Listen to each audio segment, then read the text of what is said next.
सादाबाद तहसील में समाधान दिवस के दौरान 55 शिकायतें दर्ज की गई। वहीं जिलाधिकारी अतुल वस्त ने 5 मामलों का मौके पर ही निस्तारण कराया। साथ ही राजस्व मामलों में तत्व और गुणवत्तापूर्ण समाधान के निर्देश दिए गए। साथ ही बिजली बिल और भूमि विवादों पर भी सख्त कार्रवाई के निर्देश दिए गए हैं।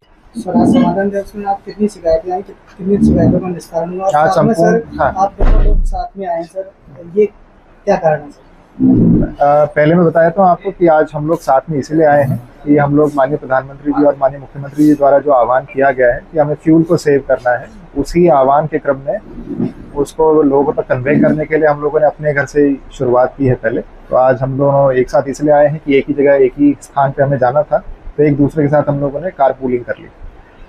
और दूसरा जो आपने पूछा, आज ये संपूर्ण समाधान दिवस का आयोजन जो यहाँ किया गया है, इसमें लगभग 90 के आसपास शिकायतें तो मेरे द्वारा सुनी गई होंगी। और उसमें जो मुख्य शिकायतें थी वो चक्रोड पे कब्जे के विवाद को लेके और खाद के गड्ढे और सरकारी भूमियाँ जो होती हैं उनके पैमाइश के संबंध में थी। और एक आधी शिकायत इलेक्ट्रिसिटी डिपार्टमेंट के विषय में थी, बिल ज़्यादा आने की, तो उसके संबंध में उसका गुणवत्तापूर्ण निस्तारण करने के लिए निर्देश कर दिया गया है। साथ ही कुछ और निर्देश भी दिए गए हैं, जिसमें सबसे पहले तो गत सप्ताह में हम लोगों ने कहा था कि जितने भी हमारे ऑफिस हैं, कार्यालय हैं, उसमें सभी कार्यालयाध्यक्ष सुनिश्चित कर लें कि जो एग्जिस्टिंग वाटर कूलर्स हैं उनकी आप सफाई करा लें, उनमें ठंडे पानी की समुचित व्यवस्था हो। और साथ ही साथ जहाँ पर ये नहीं है व्यवस्था, वहाँ मटकों की पारंपरिक रूप से हम लोग हमेशा मटकों का इस्तेमाल करते आए हैं, तो मटकों को वहाँ रख लें, जिससे जितने भी फरियादी या फिर जितने भी लोग कार्यालय में अपने किसी कार्य से आते हैं वो उनका इस्तेमाल करके अपने प्यास को संतृप्त कर सकें। तो उसके बारे में निर्देशित किया गया, सभी को दोबारा बता दिया गया, सभी को रिमाइंड कर दिया गया। और हम लोगों ने एक प्रयास ये भी किया है कि यही एक ऐसा देखिए गैप होता है जब पिछली फसल कट चुकी होती है और नई फसल के बोने में समय होता है। तो इसमें जितने भी हमारे धारा 24 के जो पैमाइशें हैं, जिनका मौके पे जो क्रियान्वयन होता है, स्थल पे क्रियान्वयन, वो लंबित हो, पत्थरगढ़ी लंबित हो, उसको कर लिया जाए और अभियान चला के इस काम को किया जाए।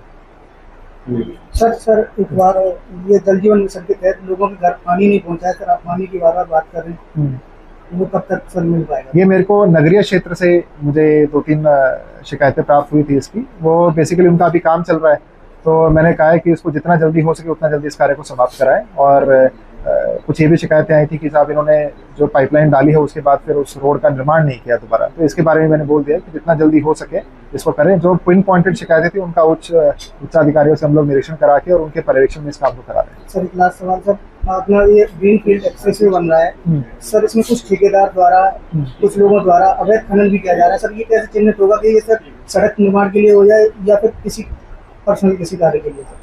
अवैध खनन के विषय में तो अभी माननीय विधायक जी ने भी अभी बोला, देखिए हमारी कड़ाई इतनी है कि उन्होंने इस चीज़ के ऊपर जो सम्मानित जनप्रतिनिधि उन्होंने ये कहा कि साहब लोग अपने व्यक्तिगत इस्तेमाल के लिए मिट्टी ले रहे हैं, लेकिन वो उसके ऊपर भी आप लोगों का ध्यान चला जा रहा है। तो हमने ये अश्योर किया कि साहब हम लोग किसी को तंग नहीं करना चाहते, लेकिन वैलिड परमिशन जो नियम कानून है उसका पालन करके लोग परमिशन लेते हुए अपना मिट्टी का उठान करें और या सूचना दे के उठान करें अगर वो अपने घरेलू कार्य के लिए करना चाहते हैं। तो ऑलरेडी प्रशासनिक अमला उसके ऊपर सतर्क है, ऐसी कोई शिकायत संज्ञान में आएगी तो कार्रवाई की